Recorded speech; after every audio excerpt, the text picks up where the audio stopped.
Hello everyone. Today it is about most important expected prelims topics of episode 27 I will be discussing about. So the five topics which I am going to discuss is green crackers, Ramanujan machine, very interesting, Vande Bharat mission, wetlands conservation and management rules 2019 and global innovation index. These are the five topics which I am going to discuss today. I will be expecting one question from these topics. And welcome to the episode 27. Whoever liked the video, please subscribe and do share. The first topic is green crackers. See, as you know, in 2017 there was a landmark judgment given by the Supreme Court of India and they banned crackers in Delhi. So in that way there was an issue with respect to judicial activism whereby the judiciary is entering into the ambit of the executive. So actually it's a duty of the Central Pollution Control Board. It's a duty of the Central Pollution Control, but the judiciary entered into the ambit of executive and the judiciary itself is giving its stand. The judiciary itself is giving its stand. On these lines, CSIR was been developing crackers which will be environment friendly. On the lines, the CSIR NEERA had developed the crackers which is called as green crackers. The amount of pollution which is coming out, the amount of dust which is coming out will be less when compared to the conventional crackers. That is green crackers. So in pursuance with the Supreme Court order on the crackers ban in 2017, CSIR has developed green crackers providing safe alternative, which is safe alternative. So it will be environment friendly, it will be pollution free. So it's very exciting to know about the green crackers. So the recently CSIR came up with this green crackers. Known as green firecrackers because they have a chemical formulation that produce water molecules which substantially reduces emission levels and absorbs dust. So water molecules which reduces the emissions level and reduces the dust, absorbs the dust which is present because of the crackers. So this is very much useful. And the amount is also very less when compared to the conventional crackers. That is the one thing which is attracting me. Less harmful and less dangerous than the conventional ones. Crackers with reduced emission and decibel levels, so no problem, noise. They don't contain banned chemicals such as lithium, arsenic, barium and lead, which are very dangerous, harmful, poisonous chemicals. Those are absent in these green crackers. Designed to reduce 30% particulate matter and harmful gases like nitrous oxide and sulfur oxide. And amount is also 25 to 30% cheaper to manufacture. So it's the best way, it's the best alternative at the times of Diwali, green crackers. So in this way it will be there. There will be a separate QR code so that we cannot have any counterfeit green crackers. So these are the green crackers in the conventional way only, but now green revolution, green crackers. CSIR has signed an agreement with 230 companies to manufacture green crackers and make them available for the sale for the upcoming Diwali festival. Green logo and QR scanning. Green logo as well as QR response code, quick response code has been developed for differentiation of green crackers from conventional crackers. So this will be conventional crackers and this will be the green crackers so that there will not be any counterfeit, there will not be any fake green crackers. QR codes, a novel feature incorporated on the firecrackers to avoid manufacture and sale of counterfeit products. That is advantage for this. We cannot find a QR code for conventional firecrackers, but for these green crackers, we can find the QR code by which we can guarantee the authenticity. Who is developing this? The less polluting green firecrackers developed by 8 labs led by CSIR, National Environmental Engineering Research Institute is developing this. Exam point of view, NEERA is developing this green crackers. Seems very interesting. Green crackers, we have to wait till Diwali. Yes. Number 2, Ramanujan machine. Just exam point of view, we will understand. We will not go deeper into the concept. So Ramanujan machine, you know the great personality from India, the Ramanujan, the mathematician Ramanujan, who had elevated the position of India in the international fora as a mathematician. On his name, a algorithm is not really a material machine. It's not really a tangible machine. It's an algorithm named as Ramanujan machine, which is finding the number, which will be finding the number for the pi's, theta, beta. For those numbers, this algorithm will be finding the precise number. That is what the Ramanujan machine is. Researchers from Technonian Israel Institute of Technology have developed a concept which is described as Ramanujan machine. It's not really a machine. It's not really a machine, means it's not really a machine. It's not a really machine, but an algorithm, a method, a process, a formula, which performs a very unconventional function. Very, very unconventional function it will be doing. So what is that unconventional thing? Is more of concept than an actual machine. It exists as a network of computers running algorithms dedicated to finding conjunctures about fundamental constants in the form of continued fractions. Fundamental constants like pi, beta, theta. So the values of those conjectures will be found by this particular algorithm. That particular algorithm is called as Ramanujan machine. The purpose of the machine is to come up with the conjuncture that humans can analyze and hopefully prove to be true mathematically. So he is the first person who found the conjectures, because we had a algorithm by which we are finding the value for the conjectures, means pi, theta, beta, etc., etc. For those calculations, as Ramanujan was the first person, the name was been given on his name, Ramanujan machine. It's an algorithm finding the conjunctures. Vande Bharat machine, the biggest evacuation exercise after 1990, after 2015. In 1990, at the time of Gulf War, when Iraq invaded Kuwait, our Indians who were working there, in the war-torn cities of Iraq and Kuwait, the first mission was been went lifting. Air India airplanes went to lift the Indian populations who were being located there. That was the first mission of lifting the population. The second happened in 2015, Operation Rahat from Yemen, the war-torn Yemen, where Indians are located.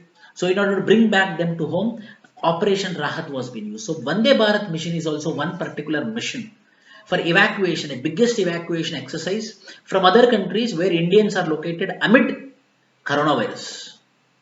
Vande Bharat mission, the biggest evacuation exercise to bring back Indian citizens stranded abroad amidst the coronavirus induced travel restrictions. So where there is travel restrictions are there, they are been stranded there, they are unable to come to India, hence they are suffering there. Mainly those individuals, because of coronavirus, who lost a job.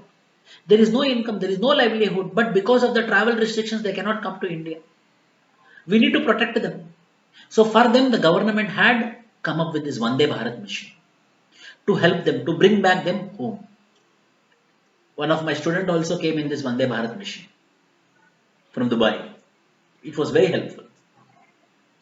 The Indian nationals stranded overseas due to global coronavirus lockdown are expected to return under the Vande Bharat mission. Previously, the largest exercise to bring back Indian citizens in the evacuation of 1,77,000 from the Gulf region in the early 1990s at the start of hostilities between Iraq and Kuwait during the first Gulf War. A movie was also being released. Akshay Kumar was the hero on this evacuation exercise. And the second biggest evacuation is Operation Rahat in 2015 to evacuate Indians from war-torn Yemen. Now, Vande Bharat mission. Indian citizens with compelling reasons to return. We have the reason to return. We don't have the job. Our jobs were being removed because of the coronavirus, because of the business fall down, because of no projects, mainly software engineers who were been suffering. The workers in the Gulf region who were been suffering, those people need to be left. Like those whose employment have been terminated, those whose visas have expired and not expected to be renewed under the present circumstances, and those who have lost family members in recent times. Only those people were being left from this particular Vande Bharat mission. Citizens in distress will be brought back on commercial aircraft and naval ships based on list prepared by the India's embassies.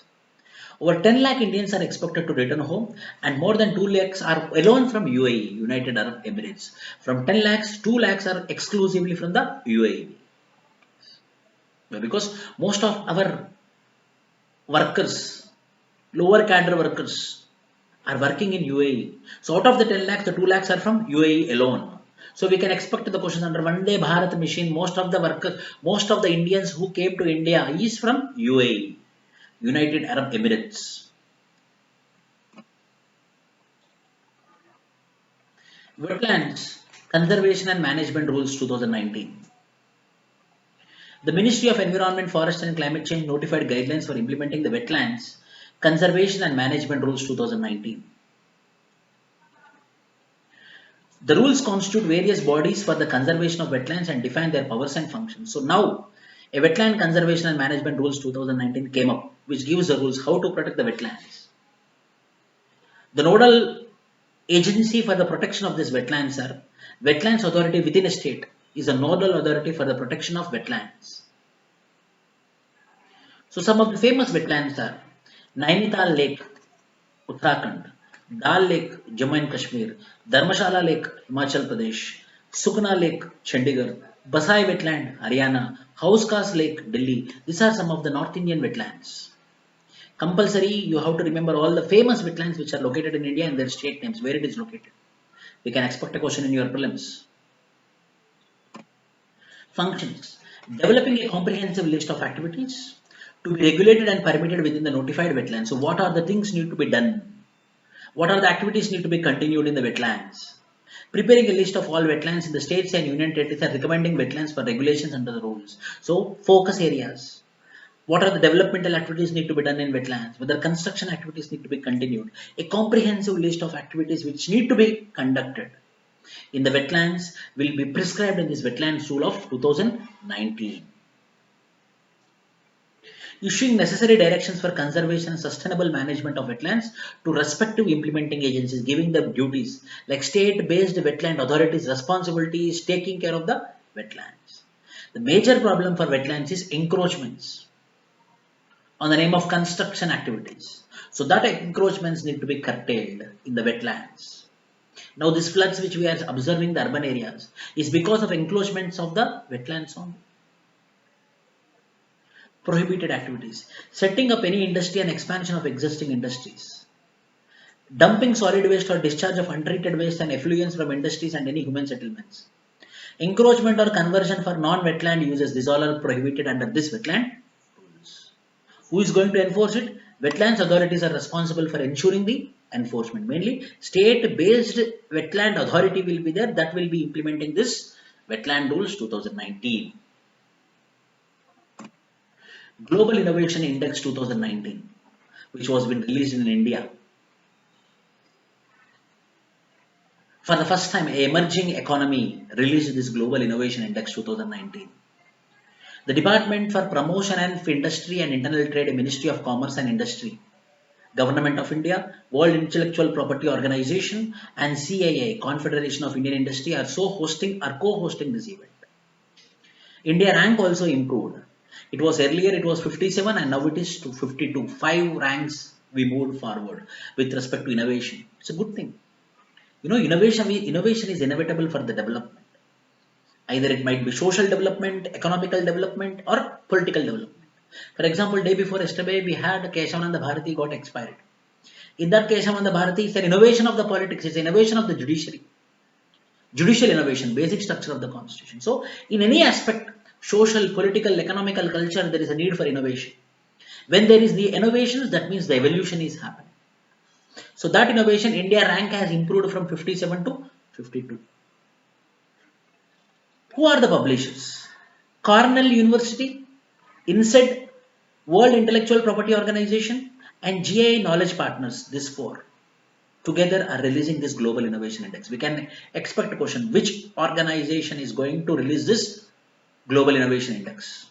Cornell University, INSEAD, World Intellectual Property Organization and GI Knowledge Partners. GI ranks 129 economies based on 80 indicators. 129 economies means those many countries are participating with 80 indicators, ranging from intellectual property rights to mobile application creation, education spending and scientific and technical publications. This all based upon this all aspects, we will be giving this Global Innovation Index ratings or rankings. The theme of the 12th edition, this is the 12th edition which the result was being given out. 12th edition is Creating Healthy Lives, the Future of Medical Innovation. Creating Healthy Lives, the Future of Medical Innovation. Yes, innovation in medicine is inevitable. Switzerland as usual tops the Global Innovation Index, followed by Sweden, United States, Netherlands, United Kingdom, Finland, Denmark, Singapore, Germany and Israel. India stands out in the world's top science and technology clusters with Bengaluru, Mumbai, and New Delhi featuring among the top 100 global clusters. So, three cities are there in global clusters: Bengaluru, Mumbai, and New Delhi. India continues to be the most innovative economy in the Central and Southern Asian countries, which is a good sign that we are innovating more. And our rank also improved from 57 to 52. Thank you. Tomorrow I will be coming up with another episode. Most expected prelims topics. Thank you.